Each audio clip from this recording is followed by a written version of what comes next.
رحمان اور رحیم ہے، وہ بے حد مہربان ہے، وہ ہمیشہ تسلسل کے ساتھ عبد الآباد کے لیے مہربان اور رحم کرنے والا ہے۔ قرآن کریم میں اللہ تعالیٰ فرماتے ہیں وَإِذَا جَاءَكَ الَّذِينَ يُؤْمِنُونَ بِآيَاتِنَا، اے پیغمبر صلی اللہ علیہ وآلہ وسلم، جب آپ کے پاس وہ لوگ آئیں جو ہماری آیتوں پر ایمان رکھتے ہیں، جو قرآن کریم کو اللہ کا کلام مانتے ہیں، فَقُلْ سَلَامٌ عَلَيْكُمْ، تو آپ ان کو سلام کہیں، سلامتی کی ان کے لیے دعا کریں۔ بنیادی طور پر یہ جو السلام علیکم ہے، یہ دعائیہ جملہ ہے نا، کہ پیارے نبی کریم صلی اللہ علیہ وسلم کا کسی کو السلام علیکم کہنا اس کے لیے بہت بڑی تعظیم اور اس کی بہت بڑی حوصلہ افزائی ہے کہ اس کے لیے اللہ کے نبی سلام کی دعا کر رہے ہیں۔ تو اس لیے اللہ تعالیٰ نے پیارے نبی کریم صلی اللہ علیہ وسلم کو فرمایا کہ جو قرآن پر ایمان رکھتے ہیں، جو آپ کو اللہ کا رسول مانتے ہیں، ان کا یہ اعزاز ہے کہ آپ ان کے لیے سلامتی کی دعا کریں، انہیں سلام کہیں، سلامتی کی دعا کریں۔ کتب ربکم علی نفسہ الرحمہ، اور ان کو یہ کہیں کہ تمہارے رب نے اپنے اوپر رحمت لکھ لی ہے، وہ رحمان ذات ہے، وہ رحیم ہے، تو ان کو یہ خصوصی طور پر پیغام دینا کہ تمہارے رب نے اپنے اوپر رحمت لکھ لی ہے، کہ تمہارے لیے اللہ کی رحمت کا دروازہ کھل چکا ہے، تم اللہ تعالیٰ کی رحمت کے مستحق بن چکے ہو، حقدار بن چکے ہو۔ ایک حدیث میں آتا ہے، رسول اللہ صلی اللہ علیہ وسلم فرماتے ہیں، حدیث قدسی ہے، کہ اللہ تعالیٰ فرماتے ہیں کہ میری رحمت میرے غصے پر غالب ہے، غالبت رحمتی غضبی۔ ایک روایت میں سابقت کے الفاظ ہیں کہ یہ اللہ تعالیٰ کی صفات ہے نا، اللہ تعالیٰ غصے میں آتے ہیں، رحم کرتے ہیں، مہربان ہوتے ہیں، یہ اللہ تعالیٰ کی صفات ہے۔ تو اللہ تعالیٰ کی صفت رحمت صفت غضب پر غالب ہے، وہ سمد ذات ہے، کسی کی جرت نہیں کہ اس سے پوچھ سکے کیا ہے، یہ اس کی اپنی رحمت ہے، مہربانی ہے کہ اس نے ایسے کیا ہوا ہے۔ رحمت کا پلڑا اس کے غصے پر بھاری ہے، یہی وجہ ہے کہ مخلوق اور بندے اللہ تعالیٰ کی اتنی زیادہ نافرمانیاں کرتے ہیں، وہ فی الفور سزا نہیں دیتا۔ نہیں تو آپ دیکھیں نا، بعض دفعہ غلطی ہوتی ہے، بندہ فوراً ریش ہو جاتا ہے، حالانکہ اختیارات بندے کے پاس بڑے تھوڑے ہیں۔ تو اللہ کی ذات تو علی کل شیء قدیر ذات ہے، ہر چیز پر قدرت رکھنے والی ذات ہے۔ تو یہاں یہ مومنوں کے لیے حوصلہ افزائی ہے کہ اس کی رحمت اس کے غضب پر غالب ہے، لیکن غضب ہے اس کا، یہ نہ کہے کہ وہ غضبناک نہیں ہوتا، یہ غضب نہیں ہے، اب کھلی چھٹی ہے، نہیں، دو چیزوں میں پیرلل ہے، تو مغلوب چیز بھی اس کے بھی کوئی اس کا بھی شکار ہو سکتا ہے۔ جھوٹا حکمران ہے، دیوس ہے، بوڑھا بدکار ہے، یہ وہ لوگ ہیں جن پہ اللہ تعالیٰ ناراض ہیں، ان سے اللہ تعالیٰ نے کلام نہیں کرنی۔ تو بہرحال اللہ تعالیٰ کی رحمت اس کے غصے پر غالب ہے، مایوسی نہیں ہونی چاہیے۔ سورہ زمر میں اللہ تعالیٰ فرماتے ہیں قُلْ يَا عِبَادِيَ الَّذِينَ أَسْرَفُوا عَلَىٰ أَنفُسِهِمْ لَا تَقْنَطُوا مِن رَحْمَةِ اللَّهِ، اے پیغمبر صلی اللہ علیہ وسلم آپ یہ اعلان کر دیں کہ اے میرے وہ بندو جنہوں نے اپنی جانوں پر ظلم کیا ہے، لا تقنطوا من رحمت اللہ، اللہ کی رحمت سے مایوس نہیں ہونا، ان اللہ یغفر الذنوب جميعا، یہ نہیں کہنا کہ اللہ مجھے معاف نہیں کرے گا، اللہ مجھے بخشے گا نہیں، یہ سوچ نہیں لانی، کیونکہ اس کی اس سلطنت میں اس کے خلاف بغاوت نہیں ہو سکتی۔ جتنا مرضی بڑا گناہگار ہے اس کی بارگاہ میں توبہ ضرور کرے، اس میں بغاوت نہیں نہ آتی، توبہ میں یہ عنصر موجود ہے کہ اللہ تعالیٰ میرے اوپر قادر ہے، مجھے سزا بھی دے سکتا ہے، معاف بھی کرنے پر قادر ہے۔ یہ عقیدہ رہے گا نا جو معافی مانگتا ہے، اس کا یہ عقیدہ قائم ہے، تو یہ عقیدہ اللہ کی حاکمیت کو ماننے والا عقیدہ ہے۔ تو جب وہ اللہ تعالیٰ سے ہی اللہ تعالیٰ کی پناہ میں آئے گا تو بے بسی کی علامت ہے، تو پھر معافی کا امکان ہے، بلکہ اغلب ہے کہ اللہ معاف کر دے۔ لیکن مایوسی ہو جائے یا تو پھر یہ تو عقیدہ مایوسی والا چلا گیا، یہ تو اللہ تعالیٰ کو پسند نہیں۔ لا تیأسوا من روح اللہ، اللہ کی رحمت سے مایوس نہیں ہونا۔ تو لہذا یہاں پر سورۃ الزمر میں اللہ تعالیٰ یہی فرماتے ہیں، قل یا عبادی الذین اسرفوا علی انفسہم لا تقنطوا من رحمت اللہ ان اللہ یغفر الذنوب جمیعا، بے شک اللہ سارے گناہوں کو بخشنے والا ہے۔ کسی کا حق مارا ہے تو جس کا حق مارا گیا ہے اللہ تعالیٰ قادر ہے کہ جس کا حق مارا گیا ہے وہ اس کو معاف کر دے، اس سے بھی معافی لے دے۔ جس طرح کی حدیث میں آتا ہے کہ سب سے پہلے بندوں کے حقوق میں سے مقتول کی سنی جائے گی، وہ جس حالت میں قتل کیا گیا اس حالت میں آئے گا، اللہ تعالیٰ قریب کر کے اس سے پوچھیں گے، اس کی بات سنیں گے، ہیں قاتل کو بھی بلایا جائے گا، تو پھر اللہ تعالیٰ اس قاتل کے لیے مقتول کو کہیں گے کہ تو معاف کر دے، وہ معاف کرنے کے لیے تیار نہیں ہوگا۔ حدیث میں آتا ہے اسی کیفیت میں اس کی ایک نظر ایک محل پہ پڑے گی، پوچھے گا یا اللہ کس کے لیے ہے، تو اللہ تعالیٰ کہیں گے کہ جو معاف کر دے گا اس کے لیے۔ تو اللہ تعالیٰ قادر ہے نا، جس کو معافی لے کے دینی ہو اللہ تعالیٰ حالات پیدا کر دیتے ہیں، تو وہ کہے گا یا اللہ میں نے معاف کر دیا، میں اس کو معاف کر دیتا ہوں، اس انعام کے لیے وہ اس کو معاف کر دے گا۔ ان اللہ یغفر الذنوب جمیعا، بے شک اللہ سارے گناہوں کو بخشنے والا ہے۔ انہ هو الغفور الرحیم، بے شک وہ بخشنے والا مہربان ہے۔ بڑی مشہور حدیث ہے اور مشہور واقعہ ہے، کئی دفعہ میں نے بھی بیان کیا، علماء سے بھی آپ نے سنا ہوگا، اس پہ غور کرنے کی بھی ضرورت ہے کہ پرانے ادوار میں ایک بندہ تھا جس نے 99 قتل کیے تھے، 99 مرڈرز کیے ہوئے تھے اس نے۔ اب اس کے ذہن میں آئی کہ میں نے توبہ کر دی، اس کا مطلب ہے کہ اس نے اللہ کی حاکمیت کو مان لیا کہ جتنا مرضی میں بڑا طاقتور ہوں، ظالم ہوں، قاتل ہوں، لیکن ایک ذات ہے جو مجھے پکڑنے والی۔ یہ کیفیت اللہ کو چاہیے۔ جب یہ کیفیت ہوتی ہے نا تو پھر بندہ اللہ کی طرف جھکتا ہے، مائل ہوتا ہے کہ میں اس کے خلاف بغاوت نہیں کر سکتا۔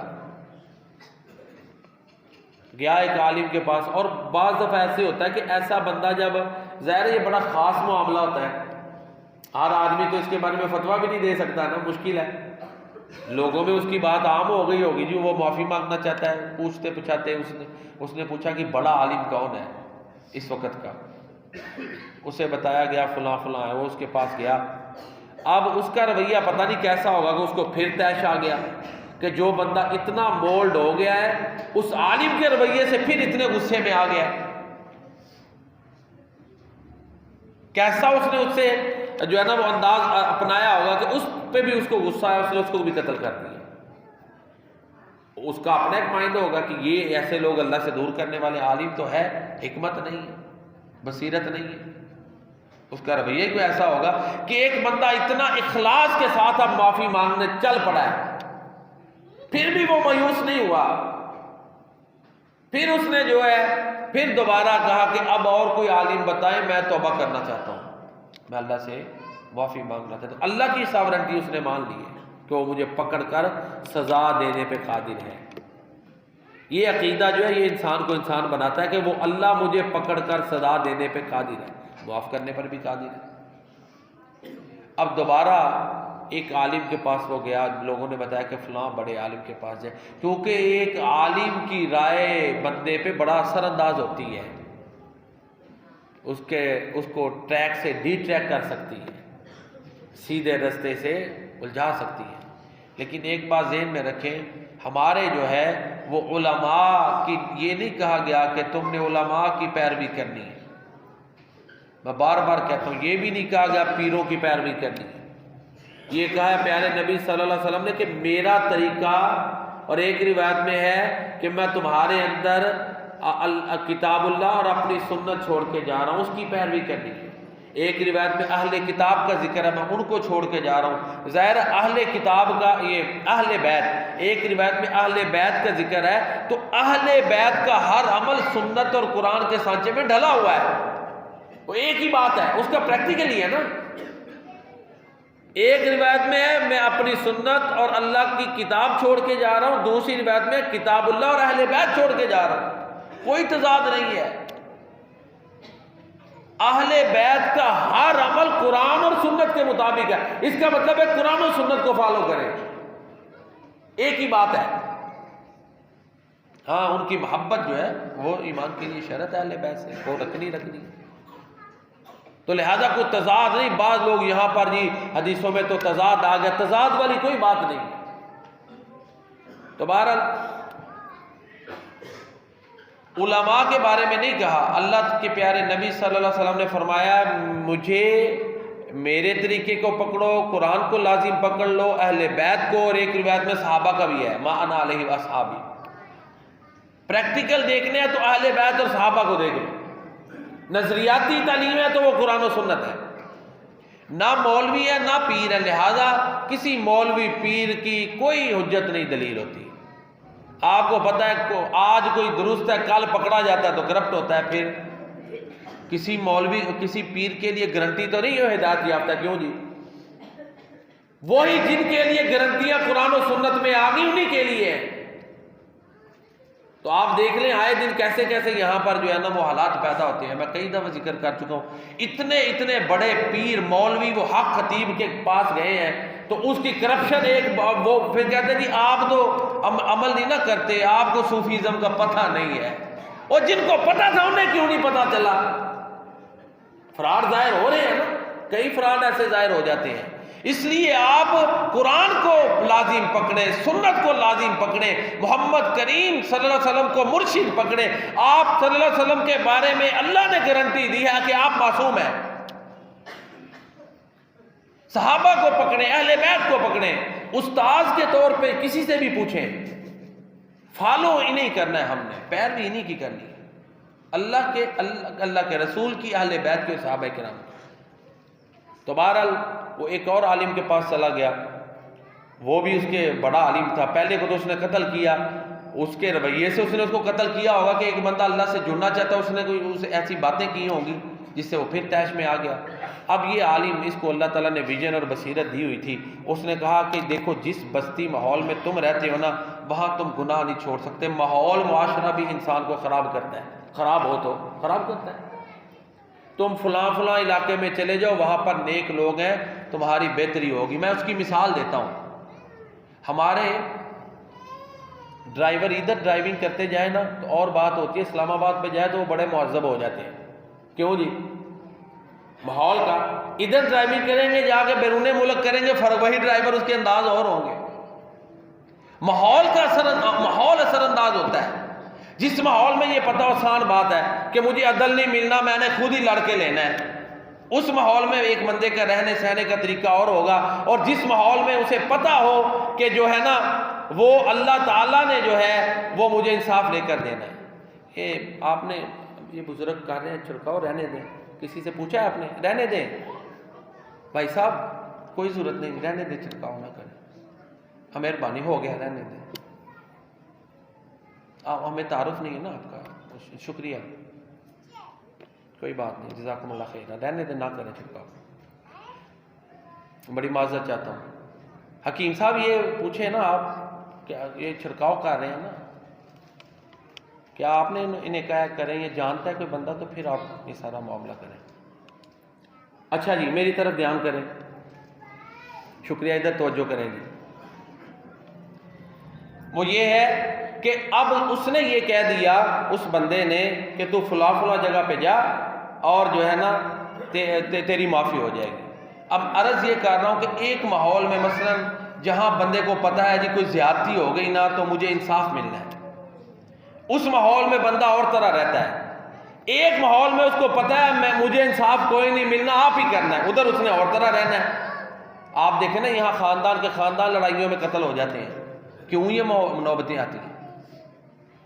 جہاں اس طرح کے معاملات نہیں ہیں، ماحول بھی انسان کو اثر انداز ہوتا ہے۔ اس اللہ کے ولی، وہ جو نیک عالم تھا، اس نے کہا کہ تو فلاں فلاں ماحول میں چلا جا، وہاں نیک لوگ رہتے ہیں، اور نیک لوگ جب ہر وقت آخرت کی بات کریں گے، اللہ کی بات کریں گے، دین کی بات کریں گے، تو اس سے دل پلٹے گا۔ صحبت کا بڑا اثر ہوتا ہے۔ جہاں ہر وقت کاروبار کی باتیں، دنیا کی باتیں، بنگلوں کی باتیں، بڑی بڑی گاڑیوں کی باتیں ہوں گی، وہاں بندے کی سوچ اور ہوگی۔ جہاں ہر وقت قبر کے حالات ہیں، آخرت کے حالات ہیں، جنت کا معاملات ہے، دوزخ کے حالات کا ذکر ہے، ادھر سوچ اور ہوگی۔ ٹھیک ہے نا جی؟ تو بہرحال وہ جا رہا تھا، مشہور حدیث ہے، رستے میں اسے موت آ گئی، تو اللہ تعالیٰ نے، وہ فرشتے بھی آ گئے، پھر مختصر یہ کہ اسے بخش دیا۔ تو یہ عرض کرنے کا مطلب یہ ہے کہ اللہ تعالیٰ کی رحمت بڑی وسیع ہے۔ یقین ہو، عزم ہو کہ وہ مجھے معاف کرنے والا ہے، پھر ارادہ کر لے کہ میں نے یہ جرائم کی دنیا چھوڑ دینی ہے۔ یہ نہیں کہ جرائم پہ بھی پکا ہے تو توبہ بھی کر رہا ہے، اس نے جرائم کی دنیا چھوڑی، وہ نیک ماحول میں گیا۔ ایک سبق ہے، ہم صرف یہی کہتے ہیں جی سنا دیے 100 قتل کرنے والوں کی بھی اللہ تعالیٰ معاف کرتے ہیں، کیا ہے معاف، لیکن اس کی بنیاد دیکھیں نا، اس نے کیا بنائی ہے۔ سود کھاتا جا رہا ہے کہ اللہ معاف کر دے، چھوڑے نا، یہ ہے، پھر یہ تو نہیں ہونا۔ اپنا جرم وہی پہ ہے، استغفر اللہ پڑھ رہا ہے، استغفر اللہ، اس کا کیا ہے، جب تک چھوڑے گا نہیں تب تک توبہ نہیں ہوگی۔ اس نے ساری اپنی وہ جرائم کی دنیا چھوڑ کے وہ نیک لوگوں کی صحبت میں جا رہا تھا، رستے میں فوت ہوا، پھر اس کی معافی ہوئی۔ تو بہرحال اللہ تعالیٰ بخشنے والے ہیں، غفور الرحیم ہے، ان کی جو ہے نا رحمت غالب ہے۔ دیکھیں قرآن کریم میں ہر سورت سے پہلے سوائے سورت توبہ کے بسم اللہ الرحمن الرحیم آتا ہے، کیوں جی؟ اللہ کے نام کے ساتھ جو بڑا مہربان رحم کرنے والا ہے۔ سوائے سورۃ توبہ کے ہر سورت سے پہلے بسم اللہ الرحمن الرحیم 113 مرتبہ ہے، اور سورہ نمل میں 2 مرتبہ آگے 114 مرتبہ ہو گیا۔ تو رحمان رحیم یہ اللہ کی صفت ہے، وہ بہت زیادہ رحم کرنے والا، وہ بہت زیادہ مہربان ہے۔ اس کی رحمت کا عالم تو یہ ہے کہ ایک تاجر کا مشہور واقعہ ہے کہ پچھلے دور میں ایک تاجر تھا جو لوگوں کے ساتھ اچھا سلوک کرتا تھا، اور جنہوں نے قرضے لیے ہوتے تھے ان کے قرضے معاف کر دیتا، جو قرضے دے نہیں سکتے تھے ان کو مہلت دے دیتا۔ رحم دل تاجر تھا، اللہ کی بارگاہ میں پیش ہوا، اللہ تعالیٰ نے اس کے اس رحم کی وجہ سے اس کو معاف کر دیا، اس ایک نیکی کی وجہ سے۔ اسی طرح ایک عورت کے بارے میں آتا ہے کہ اس نے پیاسے کتے کو، ایک جانور کو پانی پلایا، تو اللہ تعالیٰ نے اس وجہ سے اس کو معاف کر دیا۔ اسی طرح ایک اور بندے کا واقعہ ملتا ہے کہ اس نے جب اس کی موت کا وقت آیا تو اس نے اپنے بیٹوں کو کہا، بچوں کو کہا کہ مجھے جلا دینا، میں نے ساری عمر اللہ کی نافرمانی کی ہے، میں اللہ کے عذاب نہیں جھیل سکتا۔ یعنی اللہ کے عذابوں کا اس کو پتہ تھا، یہ میرے جل جانے سے زیادہ سخت ہے، ڈر گیا نا۔ تو اللہ تعالیٰ نے حکم دیا، جب وہ بعد میں اس کی راکھ اکٹھی کی گئی، پوچھا گیا تو نے ایسا کیوں کیا، تو اس نے کہا یا اللہ تیرے ڈر کی وجہ سے، تو اللہ تعالیٰ نے معاف کر دیا۔ ڈر بھی ضروری ہے، اللہ کا خوف بھی ضروری ہے۔ قرآن کا مطالعہ کریں، رحمت، عذاب اور سزا دونوں ساتھ ساتھ ہیں، دونوں کا ذکر ساتھ ساتھ چلتا ہے۔ صرف ہم ایک ہی پہلو نہیں کہ صرف رحمت کا ہی، جہاں نیک لوگوں کا ذکر ہے برے لوگوں کا بھی ذکر ہے، جہاں جزا کا ذکر ہے پورے قرآن میں سزا کا بھی ذکر ہے۔ تو یہ بھی ذہن میں رکھیں کہ ہم نے ایسے کاموں سے بچنا ہے جن سے اللہ تعالیٰ ناراض ہوتے ہیں، کیا پتہ موت کس حالت میں آ جانی ہے۔ تو زندگی کی امید پر گناہ کرتے جانا یہ اچھی بات نہیں ہے، توبہ کرنی چاہیے۔ سورہ رحمان ہے، ایک سورت کا نام ہی سورہ رحمان ہے، بڑی مشہور ہے، سورہ مبارکہ ہے، اللہ تعالیٰ نے اس کا نام ہی الرحمان رکھا ہوا ہے۔ اب اس پر تھوڑا سا غور کریں تو اللہ تعالیٰ کی رحمت کی چیزیں ہمیں سمجھ آتی ہیں، کس کس طرح رحمت ہے۔ سٹارٹ یہ الرحمن علم القرآن، اللہ تعالیٰ نے قرآن سکھایا، قرآن کریم رحمت ہے، اللہ تعالیٰ کی صفت ہے، اور یہ سراپا رحمت ہے۔ اطمینان اس کی تلاوت سے ہوتا ہے، بے سکونی ختم ہوتی ہے، حتیٰ کہ سکینت نازل ہوتی ہے، قرآن پڑھنے والوں پہ سکینت اور ملائکہ کا بھی نزول ہوتا ہے۔ وہ وحی والے ملائکہ تو ظاہر انبیاء کے لیے خاص ہیں، ویسے مدد کے لیے، سکینت کے لیے اللہ تعالیٰ قادر ہے، ٹھیک ہے نا۔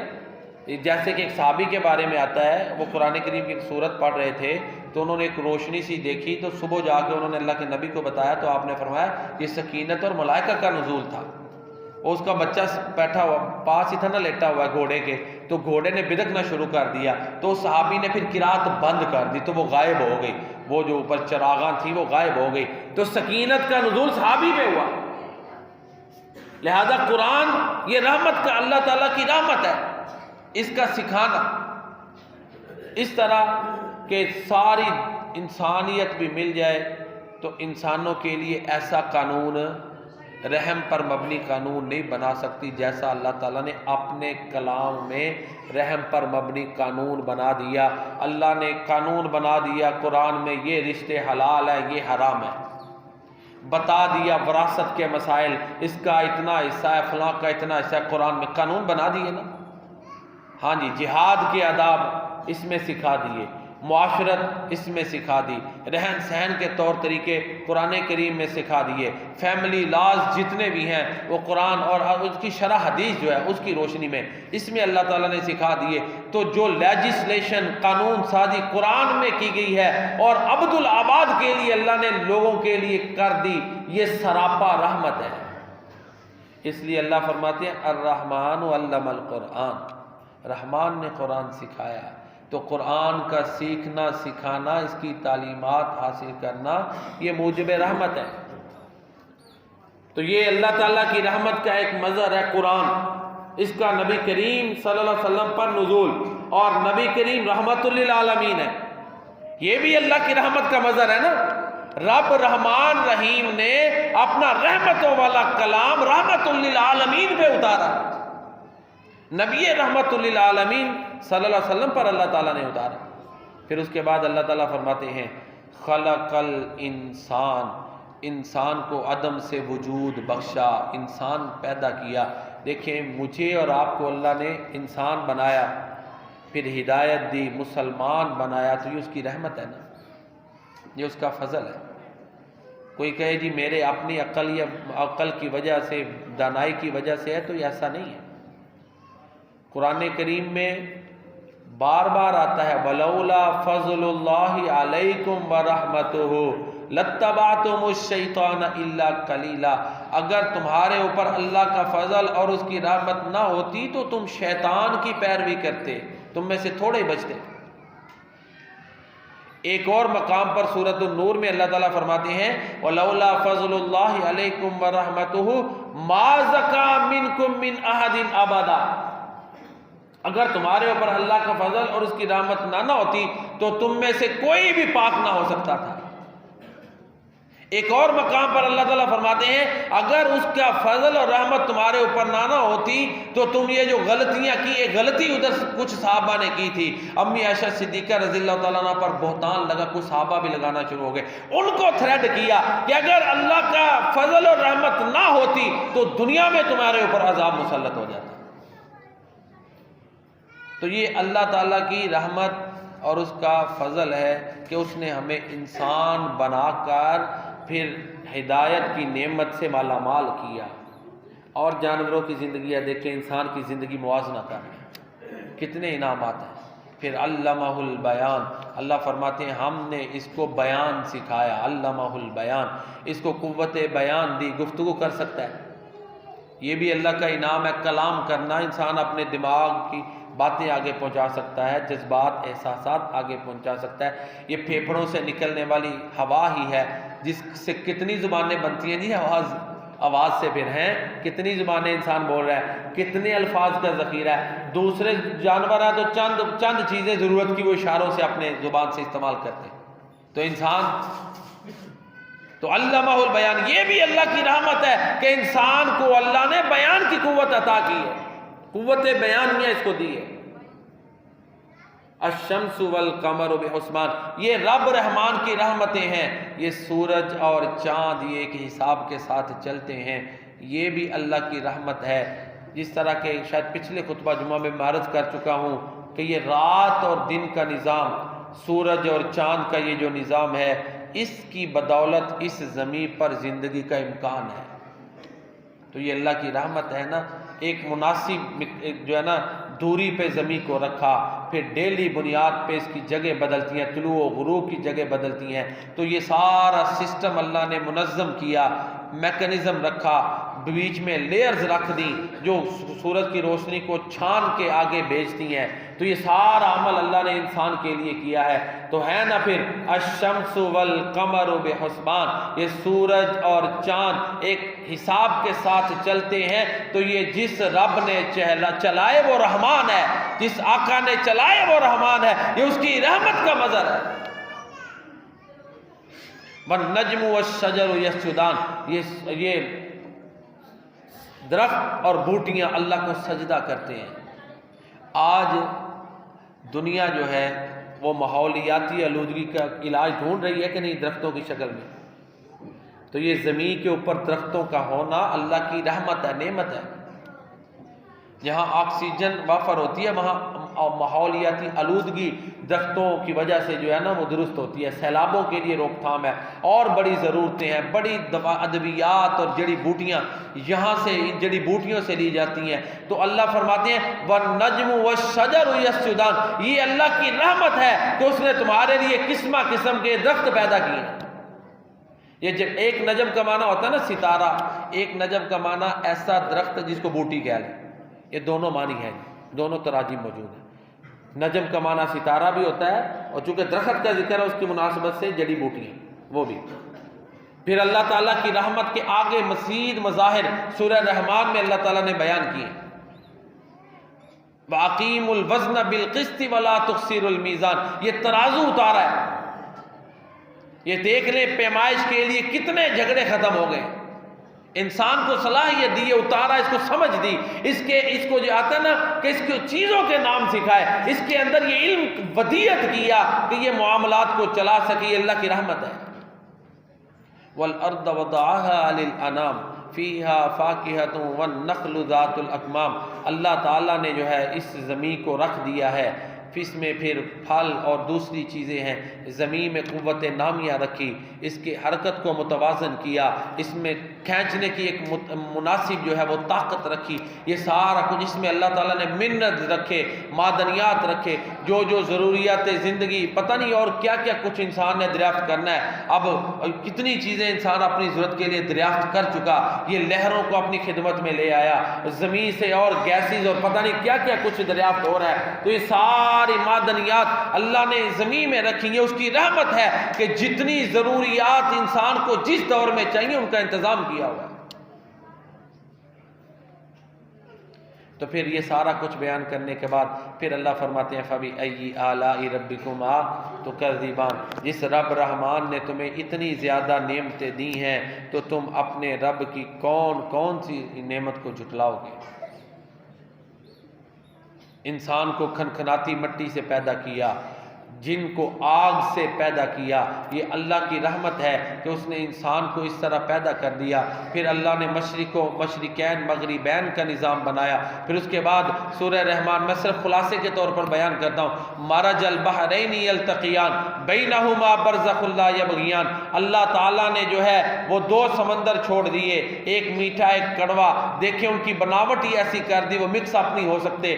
انسان کے بس میں تھا ہی نہیں کہ ان کے الگ الگ کا انتظام کر سکتا، میٹھے کڑوے پانی کو الگ انسان کو کے ذمے لگایا ہوتا کہ ان کا انتظام کرے، انسان الگ کر ہی نہیں سکتا تھا۔ اتنے گہرے سمندر لیکن میٹھا کڑوا پانی اللہ نے اکٹھا چلایا ہوا ہے، مکس اپ نہیں ہوتا۔ اللہ نے ان کی ساخت سٹرکچر ہی ایسی بنا دی ہے کہ وہ مکس نہیں ہوتے۔ یہ رب کی رحمت اور اس کی نعمت ہے، یہ رحمان، یہ رحمت کی حالتیں ہیں جو بیان ہوئی۔ پھر ان سمندروں سے موتی مونگے نکلتے ہیں۔ آخری دو رکوعوں میں آخرت کا بیان ہے، تو یہ بات ذہن میں رکھیں، دنیا چلانے کے لیے عقیدہ آخرت ضروری ہے۔ یہ بھی ایک طرح سے رحمت ہے، کیونکہ آگے دوزخ جنت کا بہت زیادہ ذکر ہے، میں صرف خلاصہ بیان کرنے لگا۔ عقیدہ آخرت انسان کو انسان بناتا ہے۔ جب کسی کا یہ عقیدہ ہے کہ اگر اللہ کی نافرمانیاں کریں گے تو پکڑ ہوگی تو نافرمانیوں سے باز آ جائے گا، اگر اللہ کی فرما برداری کریں گے تو انعامات ملیں گے، تو یہ عقیدہ آخرت، یہ سارے اس کے مختلف اجزاء سورہ رحمان میں اللہ نے بیان کیے ہیں۔ پھر بار بار اللہ کہتے ہیں تم اپنے رب کی کون کون سی نعمت کو جھٹلاؤ گے؟ تو آخرت کا عقیدہ، یہ عقیدہ آخرت اللہ کی رحمت بھی ہے، اللہ کی نعمت بھی ہے۔ تو عنوان یہ چل رہا ہے کہ اللہ تعالیٰ کی رحمت بے حد و حساب ہے، اور یہ رمضان کا مہینہ ہے، اس میں ہمیں مایوسی نہیں ہونی چاہیے، اللہ کی رحمت سے مایوس نہیں ہونا چاہیے، اس کی بارگاہ میں گناہوں کی معافی مانگنی چاہیے، جو گناہ ہیں ان کی معافی مانگے، جو بیمار ہیں وہ اپنی شفا کے لیے دعائیں مانگے، جو پریشان ہیں وہ اللہ کی رحمت سے امید رکھتے ہوئے اپنی پریشانیوں کو دور کرنے کے لیے اللہ کی بارگاہ میں ہاتھ اٹھائیں، کیونکہ اللہ کے نبی صلی اللہ علیہ وسلم نے ہمیں یہ سکھایا ہے کہ ہر چیز تم نے اللہ سے مانگنی ہے، اسباب کے تحت ایک دوسرے سے لے مانگیں، یہ ٹھیک ہے، اسباب کے بغیر جہاں کوئی اسباب نہیں وہاں ہر چیز اللہ سے مانگنی ہے، اور اسباب کے بارے میں بھی یہ عقیدہ رکھنا ہے کہ یہ اسباب اللہ نے دیے ہیں، ان سے فائدہ بھی اللہ کی رحمت سے اٹھایا جائے گا، یہ کارگر بھی اللہ کی رحمت کی بدولت ہے۔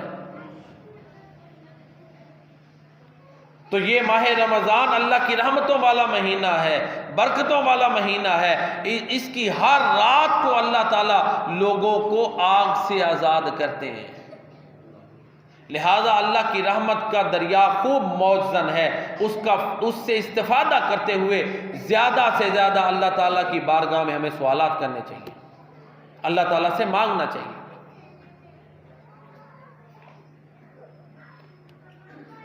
اگرچہ حالات ملکی طور پر، بین الاقوامی طور پر پریشان کن ہیں، لیکن پھر بھی مایوسی سے ہمیں مایوس نہیں ہونا چاہیے۔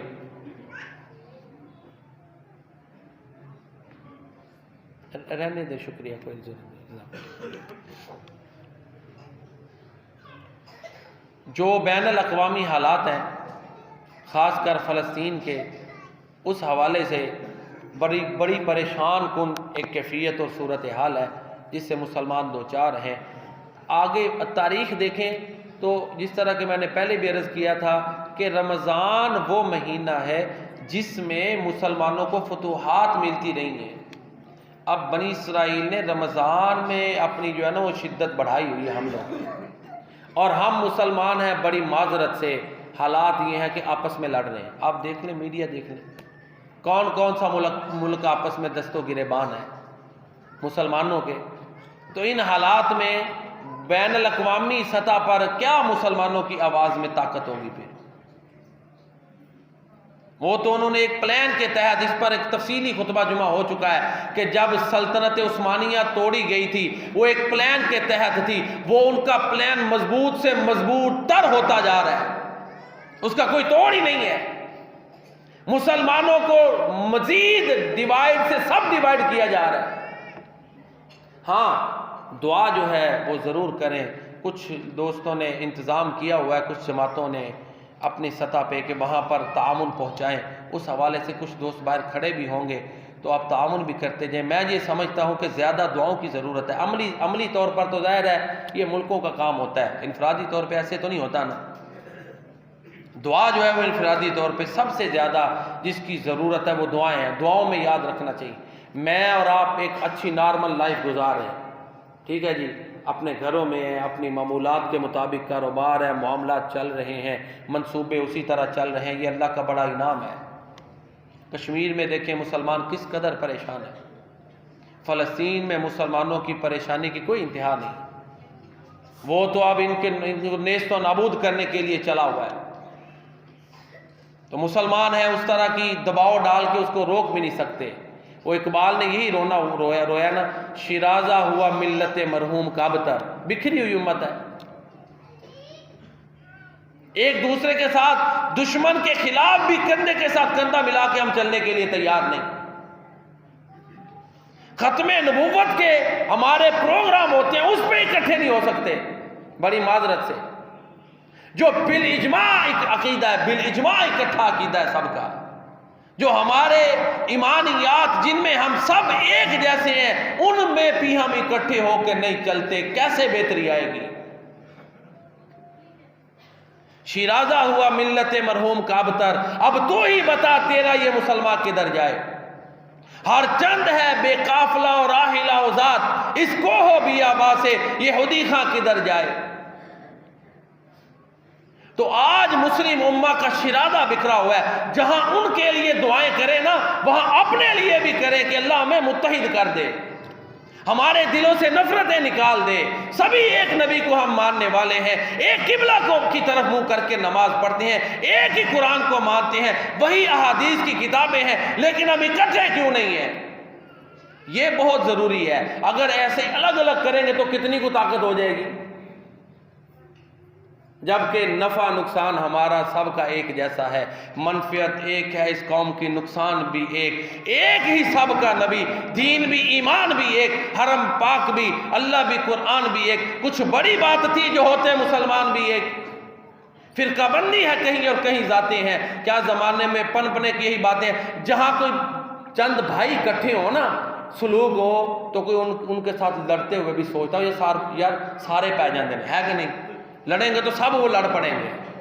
اکٹھ کرنے کی دیر ہے، بڑے مسائل خود بخود حل ہو جاتے ہیں، لڑائیوں کی نوبت ہی نہیں آتی۔ تو یہ جہاں ہم ان کے لیے بھی دعائیں کرنی چاہیے، افطاری کے وقت کریں، اب بھی کریں، وہاں اپنے لیے بھی ہمیں کرنی چاہیے کہ اللہ تعالی ہمیں اتحاد اپنے اندر پیدا کرنے کی توفیق عطا فرمائے۔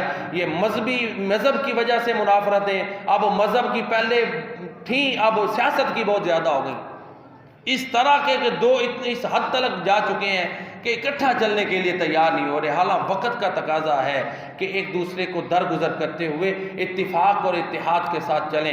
دیکھیں ہر کوئی اپنے اپنے ذہن کے مطابق قرآن اور سنت کو فالو کر رہا ہے، تو یہ جو فقہی اختلافات ہیں وہ ان کو اتنا نہ بڑھائیں کہ ہم اکٹھے معاملات میں بھی اکٹھے نہ چل سکیں۔ یہ ضرورت ہے کہ اکٹھ ہونا چاہیے، دعائیں ان کے لیے کریں، پھر اللہ تعالی ہم عوام کو بھی اور ہمارے حکمرانوں کو بھی توفیق دے کہ ہم کوئی ایسا کردار ادا کر سکیں جس سے فلسطینیوں کو فائدہ ہو اور کشمیریوں کو بھی فائدہ ہو۔ اللہ تعالیٰ جہاں کہیں مسلمان مظلوم ہیں ان کی مددیں فرمائے، ملک پاکستان کی حفاظت فرمائے۔ اللہ تعالیٰ یا اس ملک کو جو اندرونی بیرونی خطرات ہیں ان سے محفوظ فرمائے۔ پہلے ایک ملک کی طرف سے تھے، اب دوسرے بھی کئی مسائل کھڑے ہو چکے ہیں۔ اللہ تعالیٰ تمام مسائل میں اس ملک کا جو ہے اس کو محفوظ رکھے اور اس کو دن دگنی رات چگنی ترقی عطا فرمائے۔ اللہ تعالیٰ ہمیں اپنی کمیوں کوتاہیوں کو دور کرنے اور اپنی اصلاح کرنے کی توفیق عطا فرمائے۔ آمین یا رب العالمین۔ وما علینا الا البلاغ المبین۔